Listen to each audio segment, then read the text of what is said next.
Hey everyone, welcome back to our channel. Today, we're diving into episode 12, and it is a story that hits close to home for so many of us, the heavy weight of family expectations and the blame that can sometimes follow.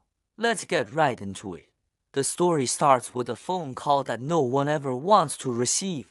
Jieming's father has had a serious fall, a fractured hip. The doctors are clear he needs surgery, and soon. This is the kind of news that stops your world.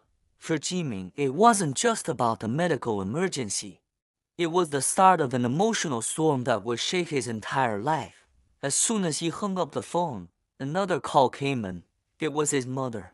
But her voice wasn't filled with worry or a request for support. It was sharp, laced with accusation. "If you had been here," she said, her words like daggers, "if you had been taking care of us like a good son should, this would never have happened." She blamed him for not being there, for choosing his own life in the city over his filial duty. Every word was a blow, piling guilt on top of the shock and fear he was already feeling. Jieming felt the floor drop out from under him. The weight of her blame was immense, crushing. Jieming is what many would call a classic good guy. He works hard, tries to provide for his family, and always does his best to meet everyone's expectations. But this accusation from his own mother shattered him. He started replaying everything in his head. Should he have visited more? Called more? Was she right? Was this his fault? The guilt began to eat him alive. He tried to focus on the practicalities, arranging for the surgery, understanding the recovery process, but his mind was a whirlwind of self-blame and despair. The stress was becoming unbearable, a constant, buzzing anxiety that followed him everywhere. He turned to his wife, Xiaoling, hoping for a safe harbor in the storm. He explained what happened, the accident, the surgery, in his mother's painful words. Xiaoling listened, her heart aching for him. She tried to be the supportive partner he needed, reminding him that it wasn't his fault, that accidents happen, and that his mother was just scared and lashing out. But truth be told, Xiaoling was running on empty herself. She had her own battles to fight, her own family dramas and personal struggles that were draining her every day. Offering support to Jieming felt like trying to pour from an empty cup. She was exhausted, and her attempts to comfort him felt hollow. Even to her, the emotional distance between them started to grow, not from a lack of love, but from sheer, bone-deep exhaustion. Over in Xiaoling's family, things weren't any better. Her own father's health had been declining for a while, and the responsibility was falling heavily on the family. Seeing the strain on her older sister, Xiaoling's younger sister, Xiaoning, decided to step up. She was determined to help, to take on more of the caregiving duties for their father. She started managing his appointments, helping with his daily needs, and trying to ease the burden on everyone. It seemed like a positive step, a moment of family solidarity, but her good intentions quickly ran into a wall. Her own mother, instead of appreciating Xiaoning's help, Xiaoling's mother seemed to resent it. She criticized Xiaoning's every move, questioning her methods and picking fights over the smallest details. "You're not doing it right," she'd snap. "You don't know what he needs." The atmosphere in the house became toxic. The constant bickering between mother and daughter added another layer of stress to an already difficult situation. Instead of bringing the family together, Xiaoning's efforts only seemed to highlight the deep cracks that were already there, making the family tension even worse. Back with Jieming, the crisis was spiraling out of control. The guilt and stress from his family situation were bleeding into every aspect of his life, especially his work.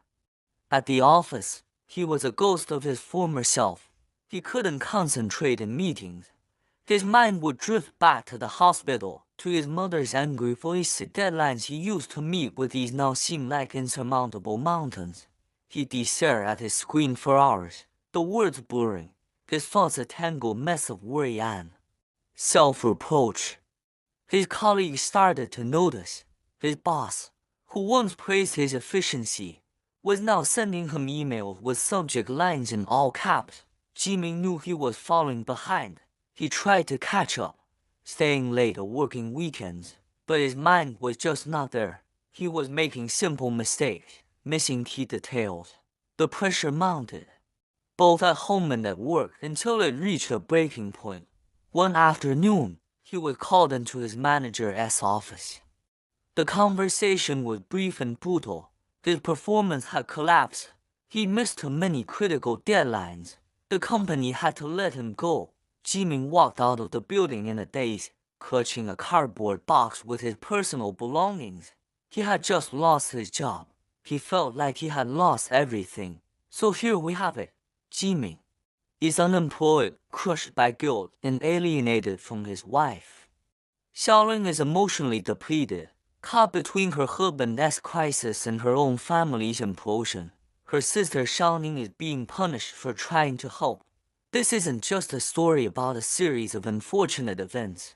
It's about how blame, guilt, and the immense pressure of caregiving can act like a poison, seeping into a family and breaking it apart from the inside.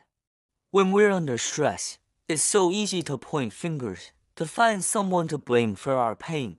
But as we see here, that blame rarely solves anything. It only creates new wounds, deepens existing ones, and pushes away the very people we need the most. It's a powerful reminder that in times of crisis, communication and empathy are our only lifelines.